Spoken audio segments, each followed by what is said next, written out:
time to get our soil mix going. And because it is gonna be a lot of work, I'm just gonna get to it and explain it later. But I will say, wear a mask. It's gonna get a little dusty.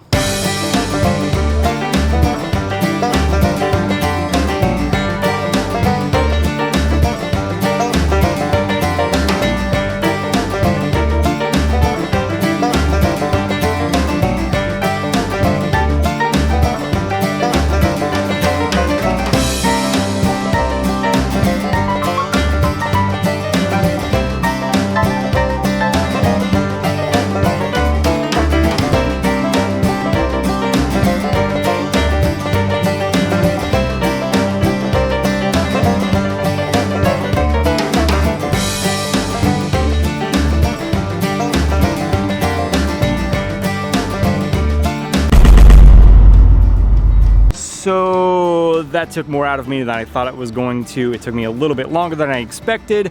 It got hot, I got tired, and then rain moved in and stayed here for about a week and a half. And check this out. We found this little guy hanging out in this bed right here. I thought it was a weed at first, but on closer inspection, I found out it's actually one of our Sweet 100 plants from last year. Matter of fact, there's a couple more that are kind of sprouting up throughout the bed right here. See, what happened was I should have cleaned it out at the end of fall going into winter, or even after winter before spring rolled around, but I didn't. And those Sweet 100s, a lot of them fell to the ground, as you can see right here, and the seeds dried out. They got down into the soil and actually started to germinate.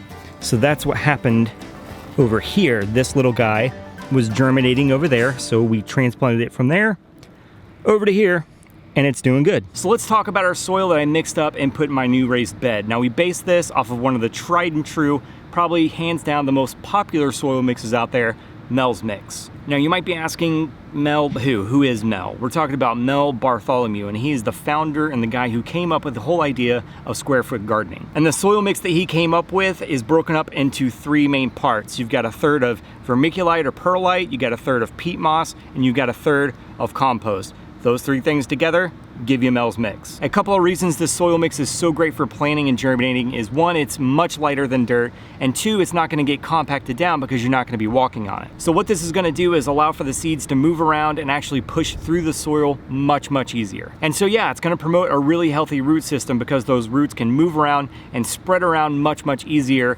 in this soil mix. And the other and probably most important benefit to mixing up your own soil like this, you don't have to contend with weeds. Unlike dirt that's hard and compacted, with a soil mix like this, because it's so light, if weed seeds do drift into our bed, it's gonna be much easier to pluck them out because the soil is so soft. And another great benefit with this mix is irrigation and drainage. Because it is so light, it's not gonna retain as much moisture as dirt would. It drains so well, you don't have to worry about overwatering it. So that's Mel's Mix in a nutshell. Now let me touch on how we figured out how much of each one of the three different ingredients we needed to make up our soil mix for our raised bed. So our raised garden bed is about 32 cubic feet. Now Mel's Mix, again, you need a third of each one of the ingredients. So I gotta make sure I have a third of perlite or vermiculite, a third of peat moss, and a third of compost. So I've got to do a bit of math and get to 32 or roughly 32 cubic feet of each one of those ingredients inside our bed. For our perlite, those come in 4 cubic feet bags, so we needed 3 of those. For the peat moss, those are 2.2 cubic feet. We needed 5 of those, and it's the same with the compost. Those bags are about 2.2 cubic feet,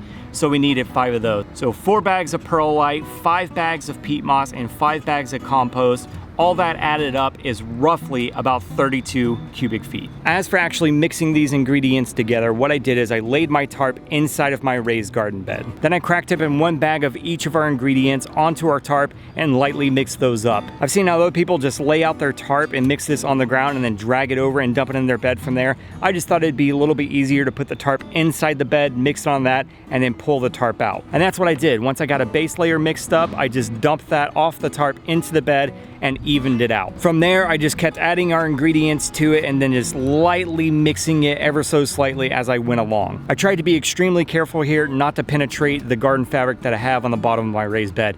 If you'll remember, when we built the bed, I stapled the garden fabric to the bottom of it, then flipped it upside down so that we don't have to worry about weeds trying to pop up into our bed. And so yeah, that's what I did. I just kept opening up the bags, putting them into the bed, using my shovel to turn and mix them and just kind of get everything evenly distributed throughout the raised bed. So there you go. In a nutshell, that's the soil mix for our new raised garden bed. Our old raised garden bed, we still have the soil from last year, so it'll be kind of interesting to see how the old soil stacks up against the new soil. Little seedling that we transplanted from the old box seems to be doing good and thriving, so that's the next step for our other seedlings. Transplant them into this bed. But that's another video for another time. So make sure to subscribe to the channel by clicking this button right here.